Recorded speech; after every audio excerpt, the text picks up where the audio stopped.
Good evening. There's breaking news tonight from Wisconsin, where a prosecutor has announced there will be no charges filed against a white Kenosha police officer who shot a black man in the back as he leaned into a car last August.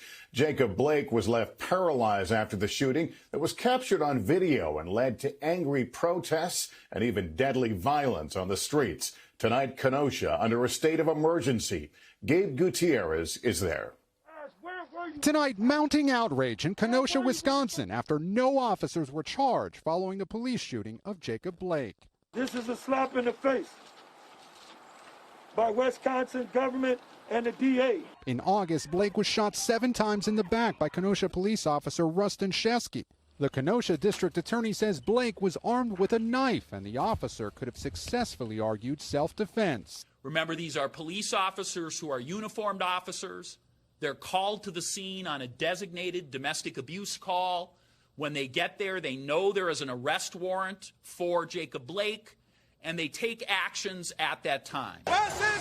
As protesters marched through Kenosha last night anticipating the announcement, the city council authorized an emergency declaration, and the governor mobilized 500 National Guard troops. Blake survived the shooting, but is paralyzed from the waist down. His family says he'd been trying to break up an argument between 2 women and was walking back to his car with his 3 young sons. There's only social justice if you don't look like me or my sons. The Blake shooting sparked another wave of unrest in an already tense year. Also today, 17-year-old Kyle Rittenhouse pleaded not guilty after police say he fatally shot 2 people and wounded a 3rd during the protest in Kenosha. In a Dateline NBC exclusive this week, the families of Jacob Blake, George Floyd, and Eric Garner spoke with Craig Melvin about social justice and police violence.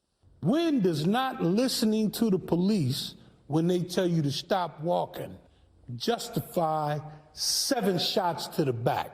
Anything they do to African Americans or brown people in this country is justified with freaking hatred. Here in downtown Kenosha, many streets have been shut down and businesses have boarded up. Blake's family is now calling for peaceful protests. Lester? All right, Gabe, thank you.